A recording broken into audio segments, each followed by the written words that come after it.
में से होता है जिसका नाम जीलिंग होता है। वो भागते हुए हॉस्पिटल के अंदर जा रही होती है। उसी समय हमें एक छोटी सी बच्ची को भी दिखाया जाता है जिसे नर्स डॉक्टर के पास लेकर जाती है चेकअप के लिए, जो कि कहानी का मेन लीड होता है और इसका नाम चैंग होता है। नर्स यहाँ पे आती है और छोटी सी बच्ची को वहीं पे छोड़कर वहाँ से चली जाती है, जिसके बाद चैंग उस लड़की को बहुत ही अजीब तरीके से देख रहा होता है। उसी समय लिन भागते हुए डॉक्टर के कैबिन में जाती है और चीखते हुए डॉक्टर को उस बच्ची से दूर रहने की सलाह देती है। तभी हमें 1 घंटे पहले का फ्लैशबैक दिखाया जाता है। कुछ टाइम पहले लिन रास्ते से गुजर रही होती है। आसपास से उसे आवाज आता है कि वो यहाँ पे क्या कर रही है, क्या उसे बचाने वाला कोई भी नहीं है। ऐसी बातें उसके आसपास घुस रही होती है। अचानक से उसकी आंख पर्पल हो जाती है और उसे सामने एक राक्षस दिखाई देता है, जो कि उससे बात करने की कोशिश कर रहा होता है। वो कहता है कि मुझे पता है कि तुम मुझे देख सकती हो, इसलिए मुझे ना दिखने का नाटक मत करो। तुम इंसानी बॉडी के साथ डीमन आइज के साथ पैदा हुई हो, जो कि हमारे लिए बहुत ही ज्यादा अच्छा है। तुम्हें खाने के बाद या फिर तुम पिकअप करने के बाद हमारी शक्तियाँ बहुत ही ज्यादा बढ़ जाएंगी, इसलिए अच्छा होगा कि तुम अपने आप को हमारे हवाले कर दो। आगे धीरे धीरे डेमन उसके सामने और भी ज्यादा फैलने लगता है और अपना असली रूप उसके सामने ला देता है। लेकिन लिन उससे डरती नहीं है। वो कहती है कि मुझे पता है कि मैं तुम्हें देख सकती हूँ, लेकिन मैं तुमसे बात नहीं करना चाहती हूँ, इसलिए अच्छा होगा कि तुम यहाँ से चले जाओ। ये सुनते ही वो वहाँ से गायब हो जाता है। वो सोचती है कि ऐसा कैसे हो सकता है। आए दिन तो डीमन उसे बहुत ही ज्यादा परेशान करते थे, लेकिन ये अचानक से ऐसे गायब कैसे हो गया। मुझे कुछ अजीब लग रहा है। सडनली उसके सामने एक छोटी सी बच्ची आ जाती है। कहती है कि सिस्टर मैं गुम हो गई हूँ, क्या तुम मेरी मदद कर सकती हो मेरी मॉम को ढूंढने में। फिर वो तेजी से उसकी तरफ बढ़ने लगती है। लिन उससे वहीं पे रुक देती है और कहती है कि क्या तुम्हारी मॉम ने तुम्हें नहीं सिखाया कि तुम्हें अनजान लोगों के पास नहीं जाना चाहिए और न ही उनसे मदद लेनी चाहिए। ये सुनते ही वो छोटी बच्ची गुस्सा हो जाती है, उसकी आंखें बदल जाती है और वो लिन पे हमला कर देती है। लिन जैसे तैसे खुद को बचा लेती है और अपने ग्रैंडपा का छोड़ा गया लास्ट जादुई तावीज का कागज जिसे फुलू कहा जाता है उसका यूज करती है और बच्ची को उसे वहीं पे फ्रीज कर देती है, जिस वजह से जो उसके अंदर डीमन होता है वो कमजोर हो जाता है और बॉडी से निकल जाता है। जिसके बाद वो बच्ची भी बेहोश हो जाती है। वो बच्ची को संभालते हुए सोचती है कि उसके ग्रैंडपा का छोड़ा गया उसके पास सिर्फ एक ही फुलू बचा था, जो कि अब खत्म हो गया। इसलिए उसे अपनी खुद की सुरक्षा के लिए उस डॉक्टर को ढूंढना होगा जिसके बारे में उसके ग्रैंडपा ने बताया था, नहीं तो वो ऐसे मर जाएगी। इसके साथ ही वो छोटी बच्ची को वहाँ पे अकेले छोड़ नहीं पाती है। वो उसकी मदद करने के लिए उसे हॉस्पिटल लेकर जाती है, क्योंकि आत्मा बाहर आने की वजह से वो बच्ची काफी ज्यादा सुस्त और कमजोर दिखाई दे रही थी। कुछ समय के बाद नर्स उसके पास आती है और कुछ चेकअप के लिए बच्ची को अपने साथ लेकर चली जाती है। लेकिन जैसे वो बच्ची लिन से थोड़ी दूर जाती है, लिन नोटिस करती है कि उस बच्ची की आंखें वापस से चेंज हो गई है, जिससे उसे पता चल जाता है कि उस डीमन ने इस बच्ची को पूरी तरीके से नहीं छोड़ा है। इसलिए वो उसे बचाने के लिए कैबिन की तरफ भागती है। छोटी बच्ची भी जैसे उसे देखती है उसके ऊपर हमला करने की कोशिश करती है, लेकिन यहाँ पे जो डॉक्टर होता है चैंग वो अपनी पावर का यूज करता है और उस छोटी बच्ची को रोकता ही नहीं, बल्कि एक हाथों का यूज करते हुए उस बच्ची के अंदर से उस डीमन को पूरी तरीके से नष्ट कर देता है और वो बच्ची पूरी तरीके से ठीक हो जाती है। लेकिन फिलहाल के लिए वो बेहोश होती है। चैंग लिन को देखता है और उसे पूछता है कि उसे अंदर आने की परमिशन किसने दी थी, लेकिन चैंग तो उसके काम से इम्प्रेस हो चुकी होती है। वो उसे कहती है कि मुझे विश्वास नहीं होता है कि तुमने सिर्फ एक हाथों से उस डीमन को खत्म कर दिया। तुम तो बहुत ही ज्यादा अमेजिंग हो। क्या मैं तुमसे तुम्हारा नाम जान सकती हूँ? चैंग कहता है कि मैं तो सिर्फ एक ऑर्डिनरी डॉक्टर हूँ, तुम्हें मेरे नाम जानने की कोई जरूरत नहीं है। लेकिन डॉक्टर के नेम प्लेट से लिन को उसका नाम पता चल जाता है। वो उसे देखकर काफी खुश होती है और कहती है कि अच्छा तो वो तुम डॉक्टर हो जिसके बारे में मेरे ग्रैंडपा ने बात किया था। ये सुनकर वो उसे कहता है कि तुम राक्षसों के बारे में जानती हो, मुझे पहचानती हो, आखिर तुम हो कौन? वो अपने पास एक लेटर निकालती है, उसके पास आती है और बताती है कि वो डीमन आइस के साथ पैदा हुई है। मेरे ग्रैंडपा ने कहा था कि तुम इकलौते ऐसे पर्सन हो जो कि मेरी जान बचा सकता है। कहती है कि ये ग्रैंडपा का दिया गया लेटर है, तुम उसे देख सकती हो। लेकिन वो देखने से मना कर देता है और कहता है कि ये तुम्हारा भाग्य है कि तुम डीमन आइस के साथ पैदा हुई हो, मैं तुम्हारी मदद नहीं कर सकता हूँ। जाने लगता है, लेकिन लिन उसे रोक लेती है और कहती है कि तुम ऐसा नहीं कर सकती हो, तुमने मेरे ग्रैंडपा से प्रॉमिस किया था और इस बात का ये प्रूफ है। लेटर दिखाती है तब अपनी पावर का यूज करके एक ही पल में लेटर में आग लगा देता है और वो जलकर राख हो जाती है। वो गुस्सा करने लगती है तो वो बढ़ने लगता है, जिससे उसके कदम पीछे हटने लगते हैं। वो उसे कहता है कि क्या तुम्हारे ग्रैंडपा ने मेरे बारे में बताया नहीं था क्या? जिसके बाद वो अपने पावर का यूज करता है और लिन के सामने अपनी असली पहचान उजागर कर देता है। ये सोचकर कि शायद ये लड़की उसे उसकी असली पहचान में देकर डर जाएगी और वहाँ से चली जाएगी, लेकिन उस रूप में तो वो पहले से भी ज्यादा अच्छा लग रहा होता है और लिन तो उसके मुंह पे ही तारीफ करने लगती है। वो कहती है कि देखने से ऐसा लग रहा है कि तुम कोई प्राचीन जादुई बीस्ट हो, तुम्हारे ये कान कितने ज्यादा क्यूट है। ऐसे कहते हुए वो तो उसके साथ खेलने लगती है, लेकिन चैंग को ये बिल्कुल भी अच्छा नहीं लगता है। वो उसे डांटता है और वापस से अपने इंसानी रूप में आ जाता है। फिर उसके बाद साफ लफ्जों में वो उसे कह देता है कि वो उसकी मदद नहीं करना चाहता है, वो जा सकती है। उसके चले जाने के बाद वो अपने पावर का यूज करता है और वो लेटर फिर से उसके हाथ में होती है। वो उसे खोलता है और इसे पढ़ने लगता है, जिसपे ग्रैंडपा ने उससे कहा होता है कि मैंने तुम्हारी बहुत ही ज्यादा मदद की है, उस मदद के बदले मैं चाहता हूँ कि तुम मेरे ना रहने पे लिन की हिफाजत करो। वो बचपन से ही डीमन आइस के साथ पैदा हुई है, जिस वजह से बुरी शक्तियाँ एंड डीमन उसके ऊपर मोहित रहते हैं। वो हमेशा ही उसकी बॉडी पे कब्जा करने की कोशिश करते हैं ताकि उन्हें इंसानी फॉर्म मिल सके और वो इंसानों की जैसे खुद को चेंज करने के लिए कुछ भी कर सकते हैं। इसलिए ये मेरी आखिरी इच्छा है कि तुम लिन की हिफाजत करना।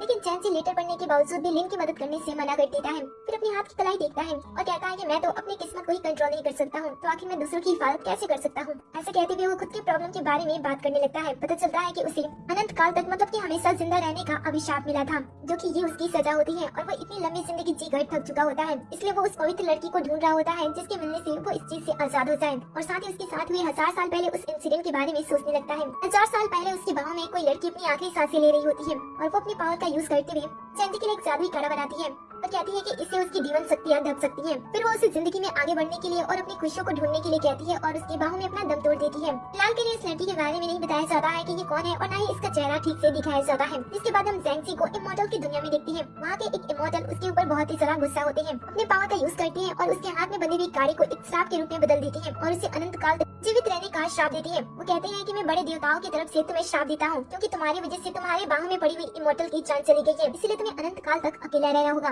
और इस श्राप से बाहर आने की बात तो वो लगभग पूरी तरीके से नामुमकिन है, पर फिर भी तुम्हारे श्राप को तोड़ने का सिर्फ एक ही तरीका है। बाई चांस कभी भी किसी एक दिन पृथ्वी पे किसी एंजल का जन्म हुआ जो कि किसी पवित्र गॉड की पुत्री हुई, तो तुम उसकी मदद से इस श्राप को तोड़कर आजाद हो सकती हो। चैन जी जब आराम कर रहा होता है तब अचानक से 1000 साल पहले बीती ये सारी बातें अचानक से उसके दिमाग में घूमने लगती है। वो घबराती हुई जगता है और सोचता है कि उस समय जो लड़की उसके साथ थी वो उसके चेहरे को याद क्यों नहीं कर पा रहा है। तभी अचानक से वो नोटिस करता है कि उसके हाथ में बना हुआ वो निशान अचानक से साइन करने लगता है। दूसरी तरफ हम लिन को देखते हैं जो कि हॉस्पिटल से दूर एक बिल्डिंग के अंदर होती है और अपने ग्रैंडपा की गई बातों को याद करती है। वो खुद से कहती है कि ग्रैंडपा, आपने तो कहा था कि वो लड़का बहुत ही ज्यादा अच्छा है, वो मेरी मदद करेगा, लेकिन वो तो बहुत ही ज्यादा रूड है, वो तो मेरी पूरी बात सुन भी नहीं रहा है। आखिर अब मेरे क्या होगा, मैं कैसे सर्वाइव करूंगी। वैसे सोच ही नहीं होती है तभी अचानक से उसे एक अंधे की पावर चोट पहुंचा देती है और वो सीधा नीचे गिर जाती है, जिस वजह से उसे चोट भी लग जाता है। उसी समय एक लड़का उसके सामने आ जाता है जो कि सोल हंटर होता है और उसका नाम लू बाई होता है। उसी ने अभी अभी उसे चोट पहुंचाई होती है। ये देखकर लिंग उससे पूछती है कि वो कौन है और आखिर वो उसे चोट क्यों पहुंचाना चाहता है। ये सुनकर वो अपने बारे में बताता है कि वो सोल हंटर है। लिंग कहती है कि अच्छा तो तुम वही हो जो कि गॉड के वंशज होते हैं ना, उनके फेवरेट जो कि इंसानों के बीच में रहने वाले डीमन को खत्म करती हो। तुम लोगों के बारे में मैंने ग्रैंडपा से सुना था, लेकिन मुझे विश्वास नहीं होता था कि ये सारी चीजें रियल में भी होती हैं। लू कहता है कि तुम्हें तो मेरे बारे में काफी कुछ पता है, तुम काफी प्यारी भी हो और मैं प्यारी बच्चियों को मारना नहीं चाहता हूँ, लेकिन अगर मैं तुम्हें ऐसे ही छोड़ देता हूँ तो तुम्हारी वजह से काफी कुछ बुरा हो सकता है। ऐसे कहते हुए वो उसके ऊपर हमला करने के लिए तेजी से आगे बढ़ता है और उसके पास पहुँचते ही तुरंत ही अपनी पावर का यूज कर लेता है। लिंग इस चीज से पूरी तरीके से डर जाती है। उसी समय एक अनचाहा हाथ आता है जो कि लू बाई को रोक लेता है, जो कि किसी और का नहीं बल्कि चैन जी का होता है। वो अपने पावर का यूज करता है और लू बाई को अपने पावर से पीछे कर देता है। उसके बाद वो अपना दूसरा हाथ लिंग की तरफ देता है और उसे मदद करते हुए उसे खड़ा करता है। फिर लू बाई से पूछता है कि आखिर वो लिंग को परेशान क्यों कर रहा है।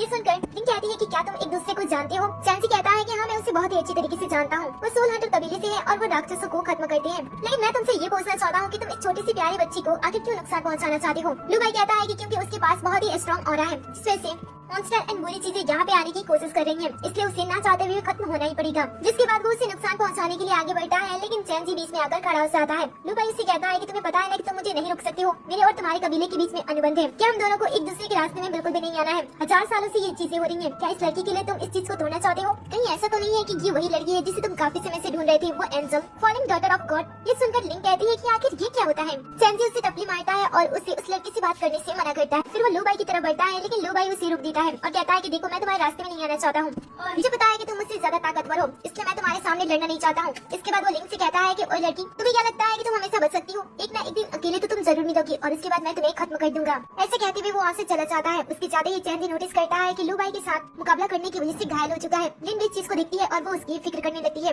लेकिन चैन जी को ये पसंद नहीं आता है। वो उसे कहता है कि वो अपना ख्याल रख सकता है। इसके बाद वो वहाँ से जाने लगता है, लेकिन लिन उसे रोकती है और कहती है कि क्या हुआ, वो अजीब सी एंजल वाली लड़की मैं हुई तो, और अगर वो बाई लू फिर से मुझे जान से मारने के लिए आ गया तो मैं क्या करूंगी। चैन जी कहता है कि मुझे फर्क नहीं पड़ता है, तुम अपना देख लेना। ऐसे कहते हुए वो जाने लगता है, लेकिन लिन उसे रोकती है और कहती है कि अगर तुम्हें मेरी फिक्र नहीं थी तो तुमने मेरी मदद क्यों की। ये सुनकर वो कहता है कि वो तो रास्ते से गुजर रहा था, इसलिए उसने उसकी मदद कर दी। लेकिन लिन तो उसे पीछे से टाइटली हक कर लेती है और कहती है कि मैं तुम्हें नहीं छोड़ने वाली हूँ, तुम्हें मेरी मदद करनी होगी, नहीं तो मैं तुम्हारे बिना मर जाऊंगी। ये सुनते ही उसके दिमाग में फिर से पुरानी यादें घूमने लगती है कि ऐसे ही कोई लड़की उसकी लाइफ में थी जो कि उसे ऐसे ही प्यार करती थी और ऐसी बातें करती थी। वो एक पल के लिए सुन पड़ जाता है और लिन भी गलती से चैन सी के हाथ में बने हुए उस निशान को टच कर लेती है, जिस वजह से वो तो एक्टिव होता ही है, साथ ही लिन के हाथ में कट भी लग जाता है। चैन जी जैसे ही नोटिस करता है कि उसका मार्क फिर से साइन कर रहा है, वो पीछे पलट कर लिंग की तरफ देखता है और सोचता है कि क्या ऐसा हो सकता है कि ये वही लड़की हो सकती है जिसे मैं काफी समय से ढूंढ रहा हूँ। फिर वो उसे चेक करने के लिए उसका हाथ देता है और वापस से उस निशान पे रखता है, लेकिन इस बार कुछ भी नहीं होता है, ना ही वो साइन करता है और ना ही वो चीज लिन को नुकसान पहुँचाता है, जिससे वो गुस्सा हो जाता है और लिन से पूछता है कि ये काम क्यों नहीं कर रहा है। वो कहती है कि मैं क्या करूँ, मैंने तो बस तुम्हें रोकने की कोशिश की थी, मैं तुम्हें नुकसान नहीं पहुँचाना चाहती हूँ। लेकिन चैन जी तो उससे देख रहा होता है और मन में सोच रहा होता है कि कई सौ सालों के अंदर आज जाकर उसकी ये निशान प्रतिक्रिया दे रही है, जिस वजह से उसे इस मौके को हाथ से नहीं जाना चाहिए। लिन का हाथ पकड़ के वो उसे घर ले जाने की कोशिश करता है। लिन ये देखकर उसे रोकती है और कहती है कि अभी अभी तो तुम मुझे मना कर रहे थे, फिर अचानक ऐसा क्या हुआ जो कि तुम मुझे अपने साथ लेकर जा रहे हो, कहीं तुम मेरे साथ कुछ ऐसा वैसा तो नहीं करने वाले हो ना। ये सुनकर वो उसके पास आता है और कहता है कि मुझे तुम्हारी जरूरत है, इसलिए तुम्हें मेरे साथ चलना होगा। फिर वो उसे लेकर अपने घर चला जाता है। लिन को चैन जी का घर बहुत ही ज्यादा अच्छा लगता है, वो उसे एक्साइटेड होकर देख रही होती है और चैन जी से कहती है कि क्या सभी डॉक्टर तुम्हारी तरह अमीर होते हैं। वो उसे अंदर आने के लिए कहता है, वो अंदर आती है और घर के अंदर रखी गई चीजों को देख रही होती है, लेकिन चैंसी उसे अपनी किसी भी चीज को छूने से मना कर देता है और फिर शावर लेने के लिए अपने कमरे में चला जाता है। थोड़ी ही देर के अंदर घर के अंदर बटलर की एंट्री होती है। 4 सालों में ऐसा पहली बार हुआ था जब चैंसी ने किसी लड़की को घर पे लाया होता है, इसलिए वो सोचता है कि शायद ये लड़की वही एंजल हो सकती है। वो आगे बढ़ के उससे बात करता है, कहता है कि मैं इस घर का हाउसकीपर हूँ, मेरा नाम चाव है और मुझे ऐसा लगता है कि तुम कोई आम लड़की नहीं हो, कहीं तुम वही एंजल तो नहीं हो ना, क्योंकि मेरे बॉस कभी भी घर पे किसी लड़की को नहीं लाते हैं। ये सुनकर वो मन ही मन सोचती है कि आखिर ये डॉक्टर करता क्या है, ये इतना ज्यादा अमीर है और इसके पास बटलर भी है, कहीं ये गलत काम तो नहीं करता है ना। इसके बाद वो बटलर को आंसर देती है और कहती है कि मैंने पहले ये नाम सोल हंटर के मुंह से सुना था, तो क्या तुम इसके बारे में मुझे बता सकती हो। जाओ कहता है कि सच में तुम कोई आम लड़की नहीं हो, तो मुझे ये बताओ कि तुम चैंसी को कितना जानती हो। लिंग कहती है कि वो एक डॉक्टर है, स्वभाव से उसका दिल काला है और वो शायद कोई जादुई प्राणी है। जाओ उसे एक प्यारी सी मूर्ति दिखाता है और कहता है कि तुम्हें पता है कि ये क्या है, प्राचीन जादुई सेवियर वेद मींस की चैंसी। वर्षों पहले उसे कोई गलती हो गई थी, इस वजह से देवताओं ने उसे कभी ना मरने का श्राप दे दिया था, इसलिए वो पवित्र गॉड की बेटी एंजल को ढूंढ रहा है जिसकी मदद से वो इस श्राप को तोड़ सकता है। लिंग समझ जाती है, उसके हाथ में वो स्टैचू भी होता है, लेकिन गलती से उससे उसका हाथ कट जाता है। लेकिन वो सोचती है कि अगर चैंसी मर जाएगा तो उसका क्या होगा, क्योंकि ग्रैंडपा ने उसे ये कहा था कि जब तक वो जिंदा है तब तक वो उसकी हिफाजत कर सकता है, लेकिन अगर वो मर जाता है तो उसे अपनी जिंदगी भी गंवानी पड़ेगी। वो सोचती है कि वो चैंसी को मरने नहीं देगी, इसलिए वो उसे समझाने के लिए उसके एक कमरे में जाती है जहाँ पे उसने अभी शावर लिया होता है और उसके आधे कपड़े पहने होते हैं। जैसे ही लिंग उसे ऐसी हालत में देखती है वो शर्माने लगती है। वो उससे पूछता है कि वो यहाँ पे क्या कर रही है, फिर धीरे धीरे उसकी तरफ बढ़ने लगता है। लिंग भी शर्माते हुए पीछे हटने लगती है और उसका पैर लड़खड़ा जाता है। वो नीचे गिर जाती है और इसे डांटने लगती है कि तुम नहाने के बाद कपड़े नहीं पहनते हो क्या। वो कहता है कि ये मेरा घर है, मैं जैसे चाहूँ वैसे यहाँ पे रह सकता हूँ, वैसे तुम यहाँ पे क्या कर रही हो। वो उठ खड़ी होती है और कहती है कि मुझे तुम्हारे बारे में सब कुछ पता चल गया है, उस एंजल के बारे में, तुम्हारे श्राप के बारे में और तुम्हारी नई जिंदगी जीने के बारे में भी। वो कहता है कि तो इससे क्या होता है। वो कहती है कि तुम्हारी इतनी अच्छी लाइफ है, उसे अच्छी तरीके से जियो, आगे तुम मरने के बारे में सोच क्यों रहे हो। तुम्हें पता है कि मैं जिंदा रहने के लिए कितना कुछ कर रही हूँ, मैंने तुम्हें इतनी मुश्किलों से ढूंढा है ताकि मैं खुद को बचा सकूं, लेकिन तुम तो यहाँ पे खुद ही मरना चाहते हो। तुम्हें ऐसा नहीं करना चाहिए, अपनी अच्छी खासी जिंदगी को तुम ऐसे बर्बाद नहीं कर सकते हो। चैंसी कहता है कि अब तो तुम्हें मेरे बारे में सब कुछ पता चल गया ना, तो तुम्हें अब अपना रास्ता ढूंढ लेना चाहिए, क्योंकि मैं तुम्हारी मदद नहीं कर सकता हूँ। लिंग कहती है कि ऐसा नहीं है, अगर आज तुम जिंदा ना होती तो आज मैं मर चुकी होती उसी हॉस्पिटल के पास। देखो मैं चाहती हूँ कि मैं अपनी जिंदगी बचाने के लिए तुम्हारी जान बचाऊं, लेकिन मैं ये भी चाहती हूँ कि तुम्हें अपनी जिंदगी खुलकर जीनी चाहिए, इसलिए आज मैं तुम्हारे रास्ते में रुकावट बनने की कोशिश करूंगी ताकि तुम इस एंजल को कभी भी ना ढूंढ सको। ये सुनते ही चैंसी बहुत ही ज्यादा गुस्सा हो जाता है। एक ही पल में लिंग का गला पकड़ लेता है और इसे दीवार से लगा देता है और कहता है कि अगर तुमने मेरे रास्ते में आने की कोशिश की तो मैं तुम्हें बचाऊंगा नहीं, बल्कि सबसे पहले तुम्हें खत्म कर दूंगा।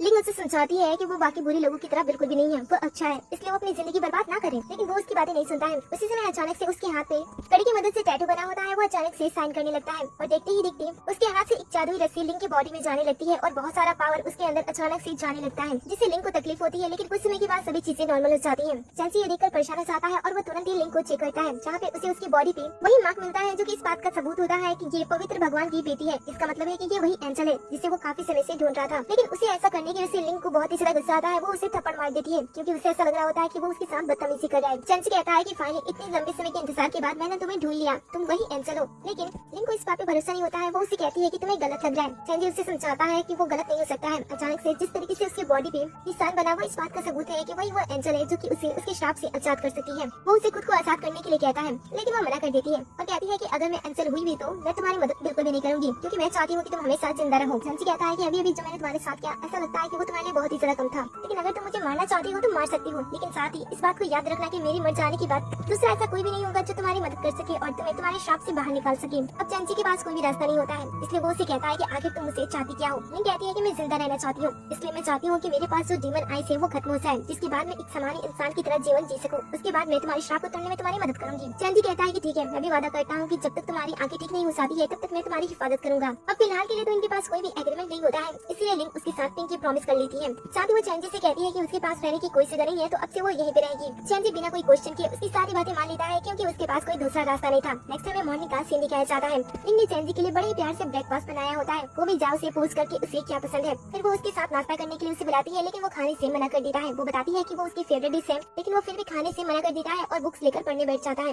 वो उसके पास आती है और उसे दूध का ग्लास देती है। चैंसी एक बार उसकी तरफ देखता है और वो उसे मना नहीं कर पाता है, जिसके बाद वो भी उसके पास बैठ जाती है और एक नोट तैयार करने लगती है। इस सुनकर वो उसे कहती है कि देखो मैं तुम्हें परेशान नहीं कर रही हूँ, मैं तो बस लिस्ट बना रही। ऐसे देखा जाए तो तुम मेरी जिंदगी बचाने की कोशिश कर रहे हो। साथ ही तुम्हारी शुगर डैडी भी बन चुके हो, जिसके घर पे मैं रह रही हूँ, उसका खाना खा रही हूँ, उसकी पानी पी रही हूँ। इसलिए मैंने डिसाइड किया है कि अब से मैं तुम्हारी सारी जरूरतों का ख्याल रखूंगी, जैसे कि तुम्हारे कपड़े, तुम्हारे खाने की चीजें, तुम्हारे घर को साफ करना, ये सारी चीजें। चैंसी कहता है कि उसे ऐसे करने की बिल्कुल भी जरूरत नहीं है, जिसके बाद वो वहाँ से चला जाता है। लेकिन लिन तो उसके चले जाने के बावजूद भी उसके बारे में ही सोच रही होती है। वो सोचती है कि लाइफ बहुत ही ज्यादा एक्सपेंसिव होती है, उसे ऐसे बर्बाद नहीं करनी चाहिए। वो चैंसी के लिए कुछ न कुछ करना चाहती थी, ताकि चैंसी हमेशा मरने के बारे में सोचना बंद कर दे और खुलकर एक बार जिंदगी जिए। इसलिए जैसे वो घर वापस आता है, वो उसके हाथ में एक तोहफा रख देती है, जो कि एक मनी प्लांट होता है। वो उसे कहती है कि ये मेरी तरफ से तुम्हें दिया गया पहला तोहफा है, इसे तुम्हें लेना ही होगा और तुम्हें इसमें हर दिन पानी डालनी होगी। ऐसा कहते हुए वो उसे जीने की उम्मीद देने की कोशिश करती है, लेकिन वो उसके गिफ्ट को लेने से मना कर देता है। लेकिन लिन भी पीछे हट जाती है। वो कहती है कि एक बार उसने तोहफा दे दिया तो दे दिया, और वैसे भी उसने उसे वादा किया था कि वो उसका ख्याल रखेगा, उसकी सारी बातें मानेगा, तो इसलिए उसे इस गिफ्ट को एक्सेप्ट करना ही होगा। बस पूरी में ही सही उसे उसके गिफ्ट को एक्सेप्ट करना पड़ता है। फिर हमें रात का सीन दिखाया जाता है। चैंसी सो रहा होता है और उसे एक सपना दिख रहा होता है, जिस वजह से उसकी हालत खराब हो रही होती है और वो बार बार किसी लड़की का नाम ले रहा होता है।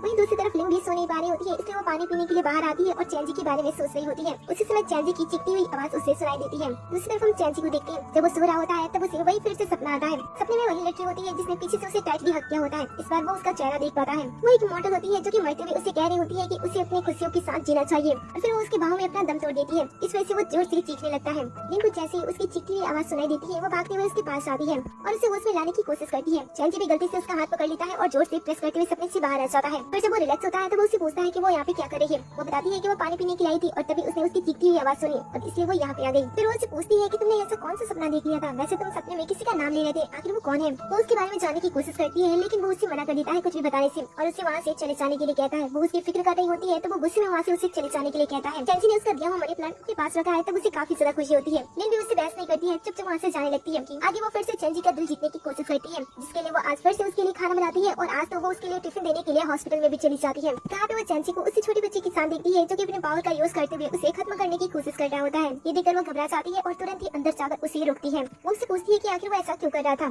चैंसी कहता है कि मैं उसे मारना नहीं चाहता हूँ, बल्कि बुरे डीमन ने तो उसके सोल को पहले ही तहस नहस कर दिया है। इस हालत में वो ज्यादा समय तक वैसे भी जीवित नहीं रह सकती है, मैं तो उसे सुकून की मौत दे रहा था। ये सुनकर लिन उसके ऊपर भड़क उठती है और कहती है कि तुम्हें किसने हक दे दिया है कि तुम किसी की जिंदगी और मौत का फैसला करो। क्या पता अभी भी उसके मन में इच्छा हो कि वो जिंदगी जीना चाहती है। अगर 1% भी चांस बनता है तो मैं उसकी जिंदगी बचाने की कोशिश करूंगी। तुम्हें पता है कि उसने अपनी ड्राइंग भी कंप्लीट नहीं की है। इसका मतलब है कि वो चाहती है कि वो जिंदा रहे, अपनी ड्राइंग को कंप्लीट करे और अपनी फैमिली के साथ अपनी जिंदगी बिताए। क्या तुम इस 1% से या फिर उसकी इच्छाओं से उसे ठीक कर सकती हो? लेकिन लिन तो बिना कोशिश किए पीछे हटने वालों में से बिल्कुल भी नहीं होती है। वो उस बच्ची के पास बैठ जाती है और उसके हाथ थाम कर उससे बात करने की कोशिश करती है। अचानक से जब वो ऐसा कर रही होती है तब एक तेज सी रोशनी बाहर आती है और वो उसकी चेतना की दुनिया में प्रवेश कर लेती है। कुछ समय के बाद जब उसकी आंखें खुलती है तब लिन अपने आप को एक दूसरी जगह में पाती है। पहले तो उसे पता नहीं चलता है कि ये कौन सी दुनिया है, लेकिन जैसे वो छोटी सी बच्ची को देखती है वो समझ जाती है, क्योंकि इंसानों से थोड़ा अलग पैदा होने की वजह से उसने पहले इन सारी चीजों का अनुभव किया होता है। इसलिए वो तुरंत ही उस छोटी सी बच्ची के पास जाती है, जिसे पूरे बॉडी में बहुत ही ज्यादा पेन हो रहा होता है, लेकिन कहीं पे भी घाव का चिन्ह नहीं होता है और वो सुकून से सोने की बात कर रही होती है, क्योंकि उसके अंदर जीने की इच्छा पूरी तरीके से मर चुकी होती है।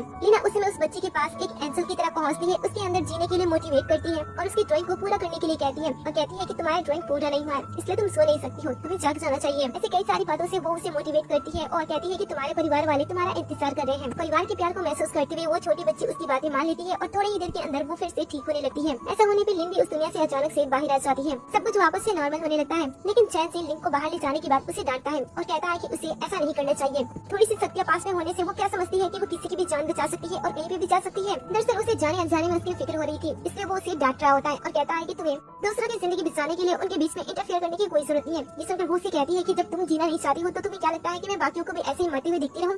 चैंसी कहता है कि तुम्हें इतने ज्यादा हवा में होने की कोई जरूरत नहीं है, अगर मैंने तुम्हारी मदद ना की होती तो तुम पहले कई बार मर चुकी होती। ये सुनकर वो उसे कहती है कि हाँ मुझे पता है कि मैं तुम्हारी वजह से जिंदा हूँ, लेकिन मैं तुम्हारे जैसे बिल्कुल भी नहीं हूँ, क्योंकि मेरे लिए तो जिंदगी बहुत ही ज्यादा अनमोल है। भले ही तुम जिंदगी से उब चुकी हो और मरना चाहती हो, लेकिन मैं तो ऐसे ही चाहती हूँ कि मैं दूसरों की मदद करूँ और मैं जिंदा रह सकूँ। ऐसे कहते हुए गुस्से में वहाँ से चली जाती है। उसे ऐसे जाते हुए देखकर चैंसी को भी बुरा लग रहा होता है। कुछ समय के बाद वो अपना काम खत्म करता है और घर वापस आता है। आते ही वो लिन को आवाज देता है, लेकिन वो तो कमरे से बाहर ही नहीं आती है। अंदर जाने पे उसे टेबल पे खाने की चीजें रखी हुई मिलती है, वो भी लेटर के साथ। इसलिए वो उसके खाने को एक बार ट्राई करता है, सोचता है कि अच्छी है या फिर नहीं, लेकिन फिर भी हिम्मत करके वो उसे खा लेता है। उसे खाने के बाद वो अपना चेहरा ऐसे बनाता है कि समझ नहीं आता है कि वो खाना बहुत ही ज्यादा टेस्टी था या फिर बहुत ही ज्यादा खराब था। अब इसका पता तो आगे ही चलेगा। टेबल खाना खत्म करने के बाद वो उसकी कमरे में आता है और अपने किए गिरी के लिए उससे सॉरी बोलता है। वो कहता है कि माना कि तुम्हारा इंटेंट सही था, लेकिन तुम्हारा तरीका गलत था, इसलिए मैं तुम पे गुस्सा हो गया था, प्लीज तुम मुझे माफ कर दो। साथ ही वो उसके खाने के बारे में बात करने लगता है कि उसने उसके खाने को खा लिया है। ये सुनकर वो खुश हो जाती है और पूछती है कि उसका खाना उसे कैसा लगा। तब वो उसे आंसर देता है कि उसका बना हुआ खाना ना ही पूरी तरीके से खाने लायक था और ना ही फेंकने लायक था। ये सुनकर चैंसी वापस से गुस्सा हो जाती है और कहती है कि जब तुम्हें मेरा खाना पसंद नहीं आया था तो आखिर तुमने उसे खाया क्यों? चैंसी कह रहा है कि इस लेकिन की बॉक्स पे लिखा था कि खाना खाना चाहिए,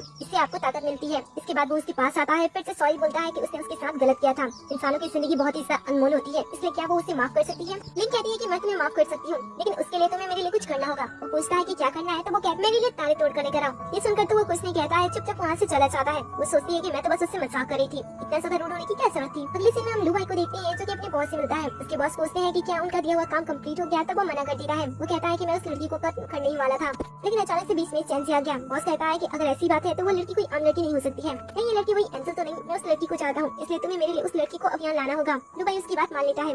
दूसरी तरफ लिंक खाने पे चैंसी का इंतजार कर रही होती है। काफी समय तक जब वो घर वापस नहीं आता है तब वो उसे ढूंढने के लिए घर से बाहर जाती है, लेकिन दरवाजे पे उसे चैंसी मिल जाता है। वो उसे पूछती है कि वो कहाँ था, तब वो उसे घर से बाहर लेकर जाता है। गार्डन में ले जाने के बाद वो उसे अपनी आंखें बंद करने के लिए कहता है। थोड़ी देर के बाद वो अपने पावर का यूज करता है और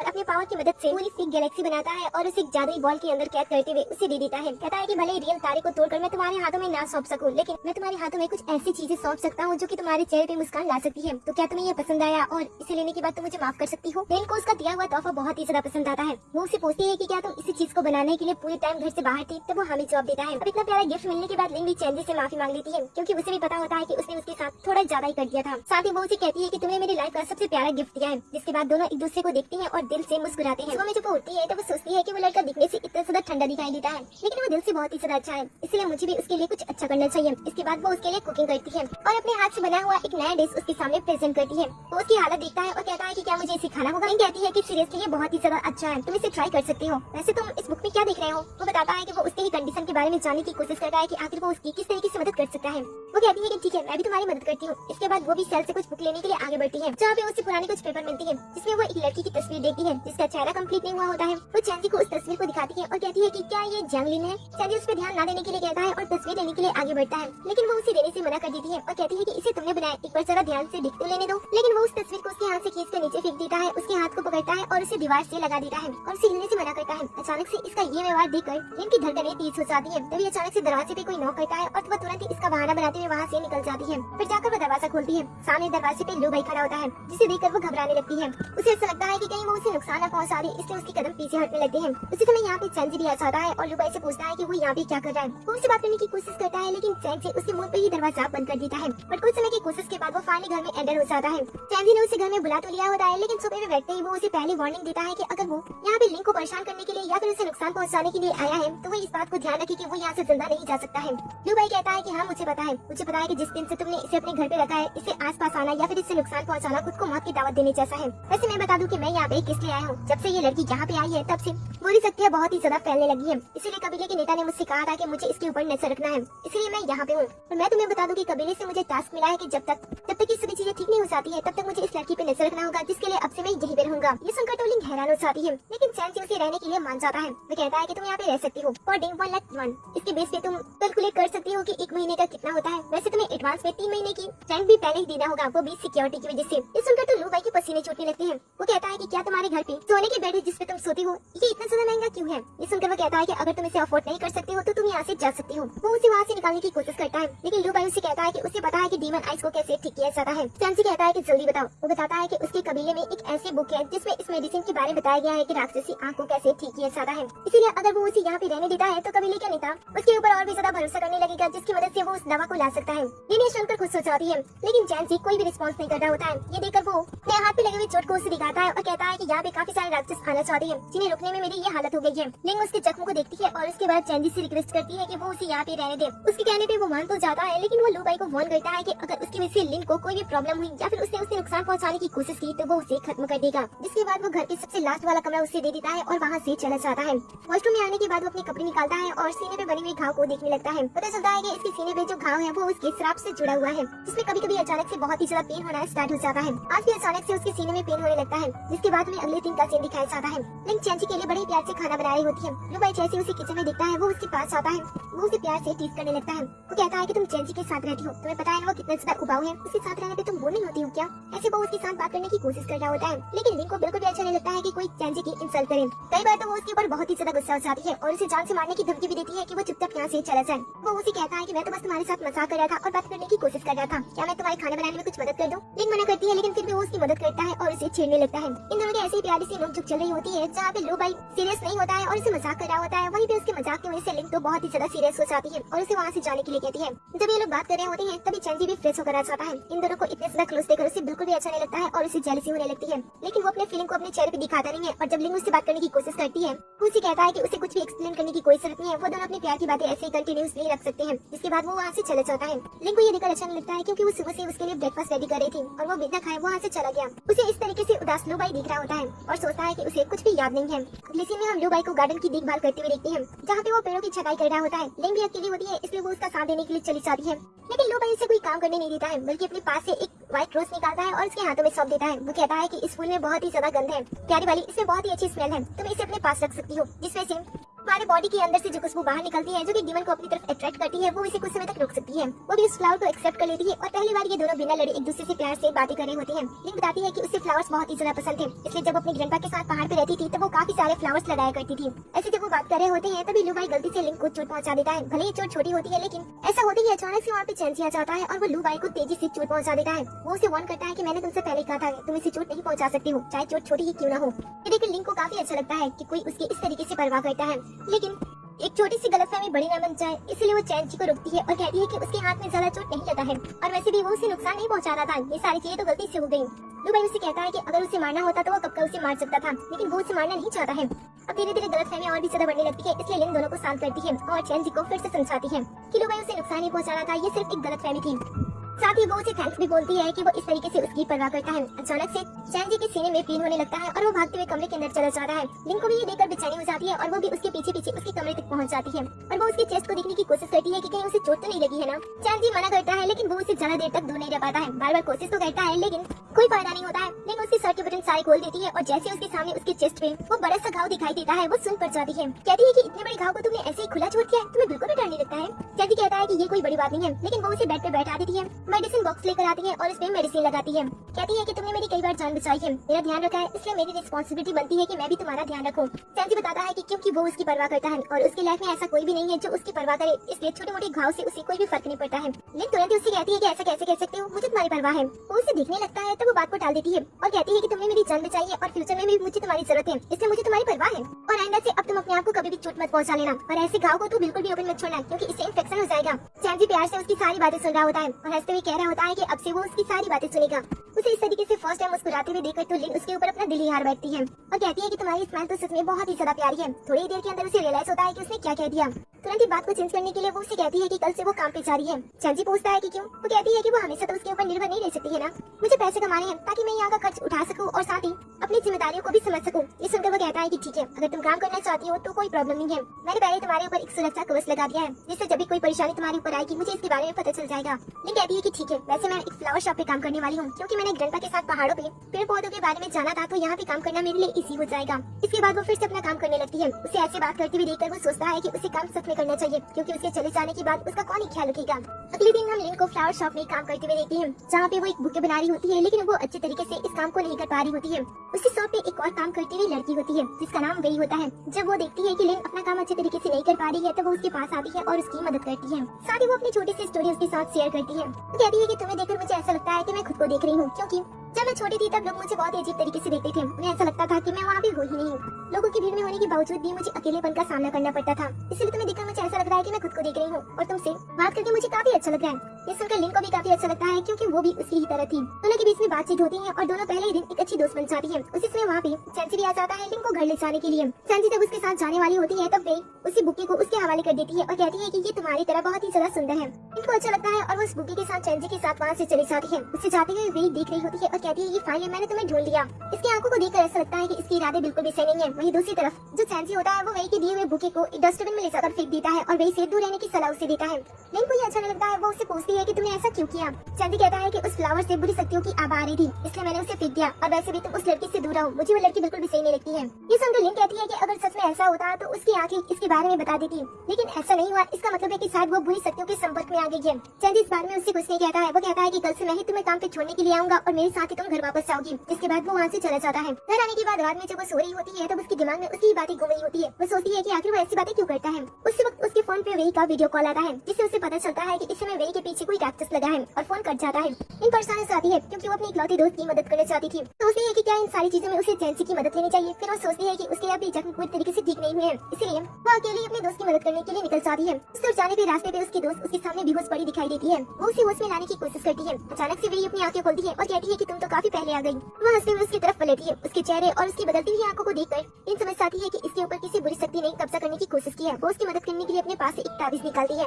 लेकिन वेई के अंदर रह रहा डीमन बहुत ही ज्यादा शक्तिशाली होता है, इसलिए वो उसका गला पकड़ लेती है और इसे जान से मारने की कोशिश करने लगती है। जिनके पास भी अब बचने का कोई भी रास्ता नहीं होता है, वो भी अपने अंत को एक्सेप्ट कर लेती है। लेकिन तभी अचानक से आसपास के जितने भी रोड पे लगी हुई लाइटें होती है वो बंद होने लगती है और तभी अचानक से चैंजी सामने आ जाता है। चैंजी को देखते ही वेई के चेहरे की रंगत उड़ जाती है। पलक झपकते वो उसकी आंखों से ओझल हो जाता है और लिंक को बचाकर दूसरी जगह पे उसे बैठा देता है। उसे कहता है कि मैंने तुम्हें पहले कहा था ना, तुम उस लड़की से दूर रहो, क्योंकि वो लड़की कोई इंसान नहीं है बल्कि बुरी शक्ति डीमन है। लिंक तुरंत इससे माफी मांग लेती है। वो कहता है कि अगली बार से मेरी बात ध्यान में रखना। इसके बाद वो वेई की तरफ देखता है। वेई उसे कहती है कि अच्छा, तो वो अफवाह जो चारों तरफ फैल रही है वो सच है कि हैंसल आसमान से नीचे उतर गई है और तुम उससे बचाने के लिए कोई भी कीमत चुका सकती हो। तो चलो देखते हैं तुम्हारे अंदर कितनी शक्तियां बची हैं, तुम मेरा सामना कर पाती हो या फिर नहीं। तो जैसे अपने पावर का यूज करती है उसे खत्म करने के लिए, उससे पहले तो चैंजी उसे खत्म भी कर देता है और देखते ही देखते वेई की बॉडी उसकी आंखों के सामने पूरी तरीके से नष्ट हो जाती है। जिसके बाद वो दोनों एक दूसरे को देखकर मुस्कुराते हैं। वहीं दूसरी तरफ जैसे ही सोल हंटर के कबीले के नेता को पता चलता है कि चैंजी ने उनके बेचे गई वेई को पूरी तरीके से नष्ट कर दिया है, तो वो बहुत ही ज्यादा गुस्सा हो जाता है और सामने बैठे अपने सेवक पे सारा का सारा गुस्सा निकालते हुए उसे भी खत्म कर देता है। वहीं दूसरी तरफ लू बाई को कबीले से एक लेटर मिलता है जिसमें उसे तुरंत काम को कंप्लीट करके वापस आने का आदेश दिया गया होता है। दूसरी तरफ हम लिन को देखते हैं। चैंजी उसे आज अपने कमरे में आराम करने के लिए लेकर जाता है और कहता है कि उसका कमरा बहुत ही ज्यादा सेफ है, वहाँ पे उसे कोई भी नुकसान नहीं पहुँचाएगा। वो कहती है कि ठीक है। उसके बाद वो उसकी मेडिसिन लाने के लिए चला जाता है, लेकिन उसी कमरे में अच्छा नहीं लग रहा होता है, इसलिए वो आसपास टहलने लगती है जहाँ पे उसी कमरे में एक लेटर दिखाई देता है। लेटर में जो कुछ भी लिखा होता है वो उसे बहुत ही ज्यादा परेशान करता है और वो वहाँ से चली जाती है। दूसरी तरफ जब चैंजी कमरे में आता है तब लिन कमरे में नहीं होती है। वो सोचता है कि वो अचानक से जख्मी हालत में कहाँ जा सकती है। दूसरी तरफ हमें गार्डन एरिया दिखाया जाता है जहाँ पे लू बाई, घर का बटलर चाओ और लिंक तीनों साथ में बैठे होते हैं। वो उनके सामने वो लेटर रखती है, जिसे पढ़ने के बाद लू बाई कहता है कि क्या वो सुसाइड नोट लिख रहा है और सच में मरना चाहता है क्या। अब इसे और लिंक को तो ये बात बहुत ही ज्यादा अजीब लगती है, लेकिन चाओ जो कि काफी समय से चैंजी के साथ रह रहा था, वो कहता है कि इसमें कौन सी बड़ी बात है, वो हमेशा से ऐसे ही चाहता था। फिर वो दोनों लिंक से पूछते हैं कि आखिर लिंक को बुरा क्यों लग रहा है। लिंक कहती है कि पहली बात, मैं किसी इंसान को अपनी आंखों के सामने ऐसे मरते हुए नहीं देख सकती हूँ, और दूसरी बात, उसके पास रहने से मुझे अच्छा सेफ महसूस होता है। वो मुझे फ्री में खाना पानी रहने की जगह देता है, वो मेरे लिए एक बॉडीगार्ड की तरह है। अब जैसे उसने ये बात कही होती है, चैंजी उसकी ये बात सुन लेता है। साथ ही ये दोनों भी उससे इशारा करते हैं कि आगे वो कुछ न बोले कि चैंजी आ चुका है। वो तुरंत ही पीछे पलट कर देखती है। चैंजी उससे कहता है कि तुम्हारे बॉडीगार्ड को कुछ काम है, इसलिए मुझे बाहर जाना है, तब तक तुम यहीं पे रहना। ऐसे कहते हुए वो तो चला जाता है, लेकिन लिंक उसके चेहरे को देखकर समझ जाती है कि वो गुस्से में है। वो बाकियों से पूछती है कि आखिर वो गुस्सा क्यों हो गया। चाओ हंसते हुए कहता है कि इस बात का पता तो तुम्हें होना चाहिए। वो भी पूरी रात सोचती है, लेकिन उसे भी पता नहीं चलता है कि वो अचानक से गुस्सा क्यों हो गया। वो पूरी रात हॉल में ही उसका इंतजार करती है, लेकिन वो घर नहीं आता है। वो पूरी रात परेशान होती है और सोचती है कि वो कहाँ होगा। तभी सुबह होने पे चैंजी घर वापस आता है। वो उसे देखकर उसके पास आती है, उससे पूछती है कि वो पूरी रात कहाँ पे था। तब वो उसे कहता है कि तुम्हारा बॉडीगार्ड तुम्हारे लिए स्ट्रॉबेरी केक लाने के लिए गया था, इसलिए आने में लेट हो गया। उसके हाथों में वो केक देखकर वो शांत हो जाती है। पता चलता है कि लिंक जब यहाँ पे रहने के लिए आई थी, तब उसने एक बार चैंजी से अपने लिए केक खरीदने के लिए कहा था। तब चैंजी ने मना कर दिया था और कहा था कि अगर तुम्हें केक खाना है तो जाकर उस शॉप से खा सकती हो जहाँ की तुम्हें पसंद है। चैंजी बताती है कि जो केक उसे पसंद है उसे खरीदना बहुत ही ज्यादा मुश्किल है, क्योंकि उस शॉप पे हर दिन सिर्फ 3 स्ट्रॉबेरी केक ही बनाया जाता है, जिसके लिए लोग घंटों लाइन में खड़े रहते हैं। पर फिर भी वो केक उन्हें नहीं मिलता है, क्योंकि बहुत सारे लोग उस केक को पाने के लिए एक रात पहले से ही लाइन में लग जाते हैं और बाकियों को मौका भी नहीं मिलता है। इसलिए मैं चाहती हूँ कि क्या तुम अपने पावर का यूज करके मुझे उस केक को खिला सकती हो। चैंजी मना कर देता है और कहता है कि उसके पावर ये सारे काम नहीं करते हैं, लेकिन आज वही केक को उसे खाने के लिए दे रहा था।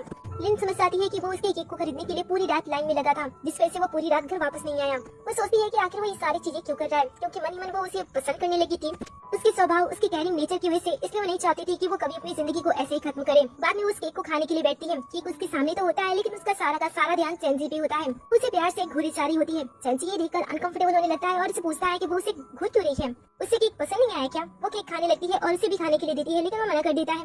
कहता है कि उसे ऐसी चीजें पसंद नहीं है। वो केक खा रही होती है तो वो उसे कहता है कि आजकल दानव बहुत ही ज्यादा घूम रहे हैं, इसलिए फिलहाल के लिए तुम अपना काम ऑफ कर दो और घर पे ही रहो। वो एक ही बार में उसकी बात को मान लेती है तो वो मुस्कुराते हुए उसे देखता है। अब नेक्स्ट हमें अगले दिन का सीन दिखाया जाता है, क्योंकि लिंक के पास कोई भी काम नहीं होता है, इसलिए वो चैंजी के लिए सूप बनाती है। एक ऐसी सूप जिसमें बहुत सारी चीजें ऐड होती हैं और उसे पीने के बाद बॉडी बहुत ही ज्यादा अच्छी हो जाएगी, मतलब कि पावरफुल हो जाएगी। वो उसमें बहुत ही ज्यादा मेहनत लगाकर सूप को तैयार कर रही होती है। जैसे ही लू बाई की आंखें खुलती है, वो उसकी स्मेल से सीधा किचन में आ जाता है और पूछता है कि वो क्या बना रही है। बताती है कि वो चैंजी के लिए एक अच्छा सा सूप बना रही है ताकि वो उसे पीने के बाद अच्छा महसूस करे। क्योंकि आजकल उसी काम पे नहीं जाना है तो उसके लिए करने के लिए कुछ नहीं है, इसलिए वो चैंसी के लिए कुछ ऐसा करना चाहती है। लुबाई कहता है कि ठीक है। उसके बाद वो उस बुक को पढ़ना स्टार्ट कर देता है जिसकी मदद से वो सूप को रेडी कर रही थी। वो ये देखकर हैरान हो जाता है कि उसने उस सूप को बनाने के लिए पूरे 10 इंग्रेडिएंट का यूज किया होता है, लेकिन जैसे ही बुक के टॉप राइट कॉर्नर पे उसका ध्यान जाता है वो हैरान हो जाता है।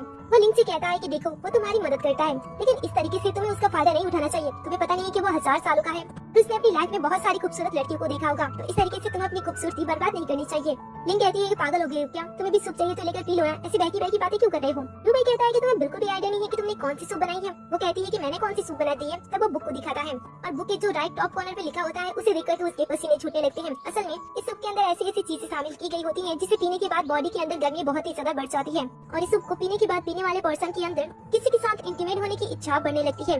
अभी सारी बातें जब लिन को पता चलती है तब वो काफी एम्बैरेस फील कर रही होती है, क्योंकि उसने तो बस चैंसी की हेल्थ को ध्यान में देखते हुए इस सूप को रेडी किया था। उसका बिल्कुल भी ध्यान नहीं था कि ये सूप इस चीज के लिए यूज की जाती है। वो उसे मना करती है कि वो इसके बारे में किसी से भी बात ना करे। वो ऐसी बातें कर ही रहे होते हैं तभी वहाँ पर चैंसी आ जाता है। दोनों को आपस में बात करते हुए पूछता है कि वो किस टॉपिक पे बात कर रहे हैं। ये देखते ही लिन तुरंत ही उस बुक को अपने पीछे छुपा लेती है और कहती है कि नहीं वो बस खाने के बारे में बात कर रहे थे, लेकिन उसे कुछ अजीब लगता है इसलिए वो लुबाई को बातें सुना देता है। ये सुनकर तो लुबाई को गुस्सा ही आ जाता है। वो कहता है कि एक तो मैंने सुबह उठकर तुम्हारी हिफाजत की है और ऊपर से तुम मेरे ही ऊपर उंगली उठा रहे हो, तुम्हें पता भी है कि ये तुम्हारे लिए क्या बना रही थी। ऐसे कहते हुए वो बताने वाला होता है, लेकिन वो उसके मुंह को ढक देती है और अपनी गलती को छुपाने की पूरी कोशिश करती है। उसने लुबाई को ऐसे जकड़ लिया होता है कि वो कुछ भी नहीं कह पाता है और चैंसी भी उन दोनों को ऐसे छोड़कर वहाँ से चला जाता है। तब जाकर लिन की जान में जान आती है। बाद में वो उसके लिए फिर से खाना बनाती है और उसे देने के लिए हॉस्पिटल जाती है। रास्ते पर वो सोच रही होती है कि उसने अगर गलती से वो सूप उसे दे दी होती तो उसे पीने के बाद उसकी क्या हालत होती। ऐसे सोचते हुए वो आगे बढ़ रही होती है तभी वो चैंसी को अपने कॉलीग के साथ बात करते हुए सुनती है, जहाँ पे कॉलीग उसे कहता है कि जो डेली तुम्हारे लिए खाना लेकर आती है वो तुम्हारी गर्लफ्रेंड है ना, सच में वो बहुत ही ज्यादा प्यारी है। मुझे तो तुम दोनों के रिश्ते को देखकर काफी जेलसी होती है। चैंसी उसकी बातें सुनता है और जैसे वो उसे कुछ कहने वाला था वैसे वो लिंक को देख लेता है। इसके बाद वो अपने कॉलीग से कहता है कि वो लड़की उसकी गर्लफ्रेंड नहीं है बल्कि दूर की रिश्तेदार है और कुछ समय के लिए वो उसके साथ रह रही है। इस सुनकर लिंक को बिल्कुल भी अच्छा नहीं लगता है। उसका तो दिल ही टूट जाता है। वो वहाँ से चली जाती है। उसके जाने के बाद कॉलीग कहता है कि लेकिन मैंने उस लड़की की आंखों में तुम्हारे लिए प्यार दिखा है, तुम्हें भी उससे प्यार करना चाहिए क्योंकि वो तुम्हारे लिए अच्छी है। चैंसी सोचता है कि ऐसा नहीं होना चाहिए, नहीं तो उसके जाने के बाद प्रॉब्लम्स और भी ज्यादा बढ़ जाएंगी। वहीं दूसरी तरफ लिन हॉस्पिटल के एक स्टाफ को लंच बॉक्स दे देती है और डॉक्टर तक उसे पहुंचाने के लिए कहकर वहाँ से चली जाती है। दूसरी तरफ हम लुबाई को देखते हैं जिसका समय खत्म हो रहा होता है। उसे सिर्फ अब 3 दिन समय मिला होता है। अगर 3 दिन के अंदर वो अपना काम कंप्लीट नहीं करता है तो उसे उसके कबीले का उसे दुश्मन मान लिया जाएगा। वहीं दूसरी तरफ लिन जब सो रही होती है तो उसे चैन की कही हुई सारी बातें याद आ रही होती है और वो सारी बातें उसके दिमाग में घूम रही होती है।